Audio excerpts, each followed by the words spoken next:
Para peneliti independen seperti Anthony Sutton dalam bukunya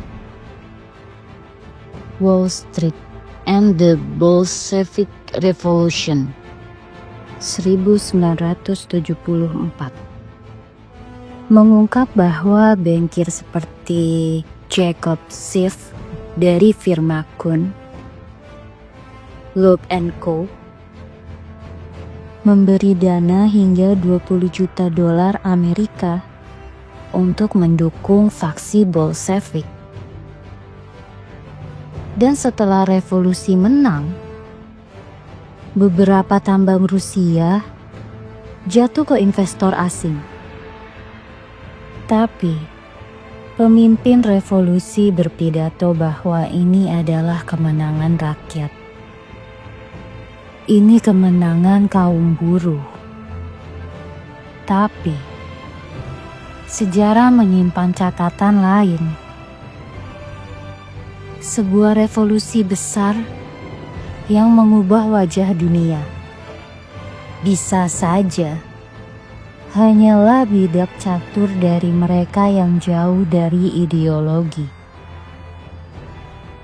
Api revolusi dari rakyat atau dari luar. Tahun 1917, Kekaisaran Rusia diambang kehancuran. Perang Dunia I pada 1914 sampai 1918 memiskinkan rakyat. Kelaparan di mana-mana, moral tentara hancur, dan saat itu muncul nama besar, Vladimir Lenin. Sosok revolusioner, buronan politik yang sedang berada di pengasingan, bukan di Rusia, tapi di Swiss sejak 1914. Pertanyaannya, bagaimana bisa seorang pengasingan yang terputus dari negerinya tiba-tiba kembali dan memimpin revolusi? Jawabannya mengejutkan. Kereta tersegel.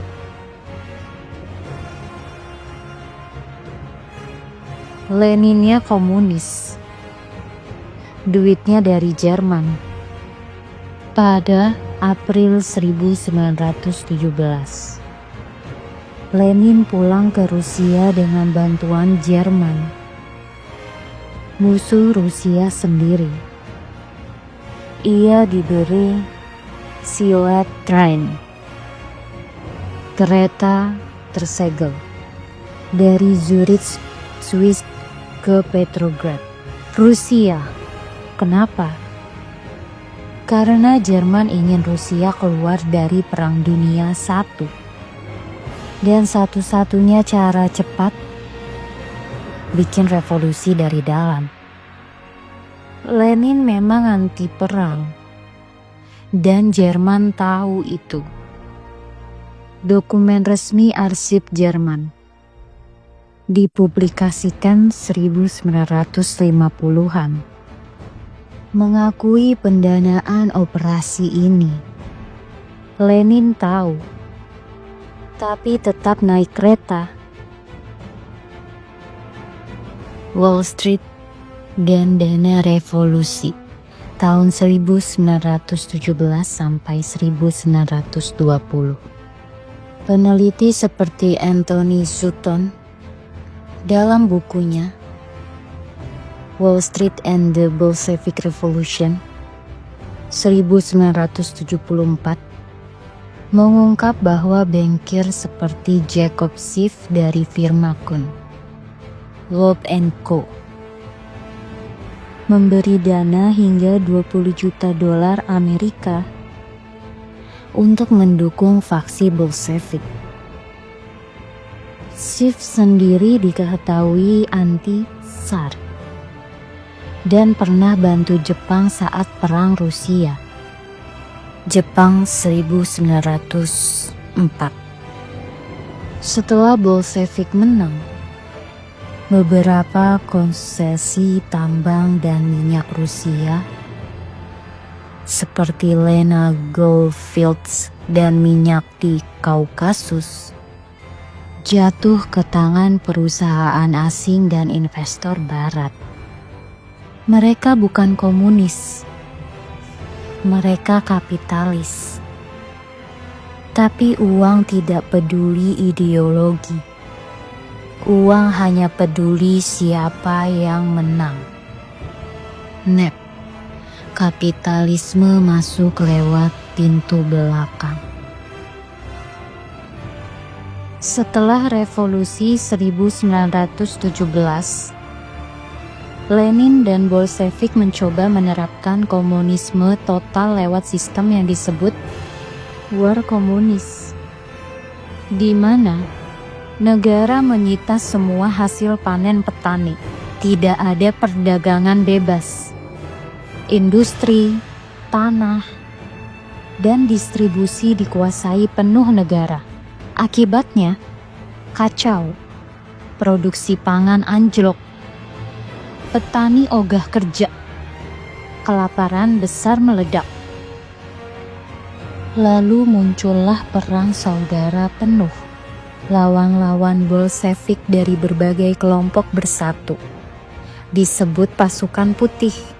Negara asing ikut campur karena takut komunisme menyebar. Semua pihak brutal.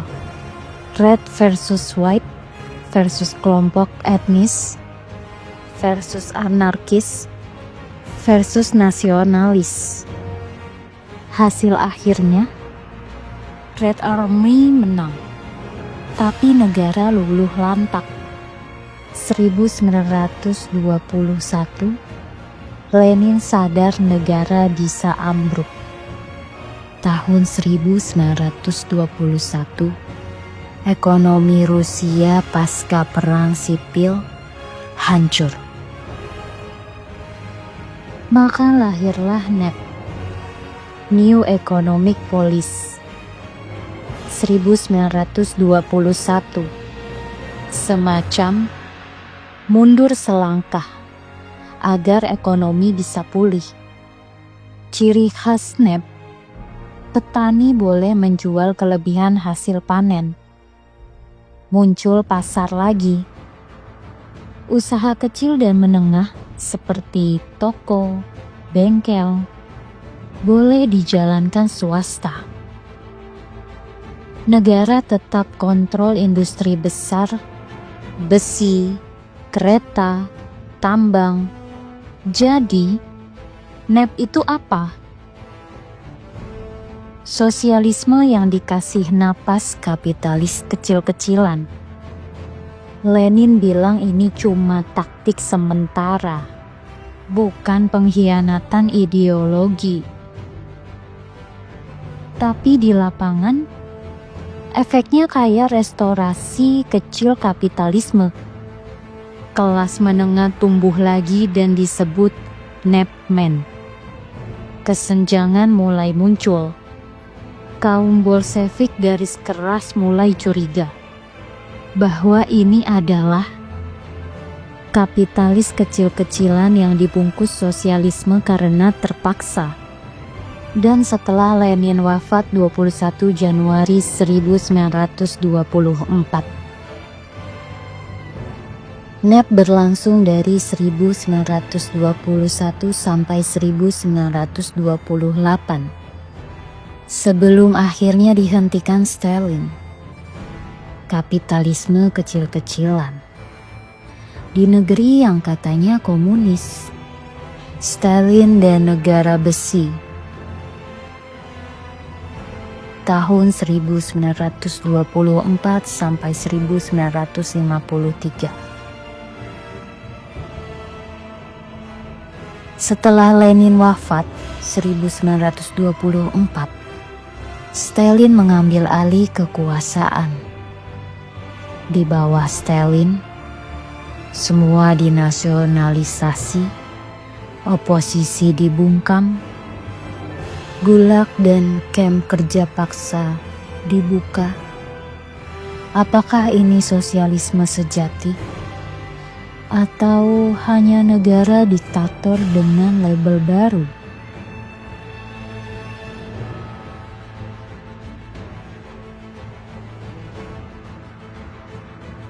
Jadi apa sebenarnya revolusi Bolshevik?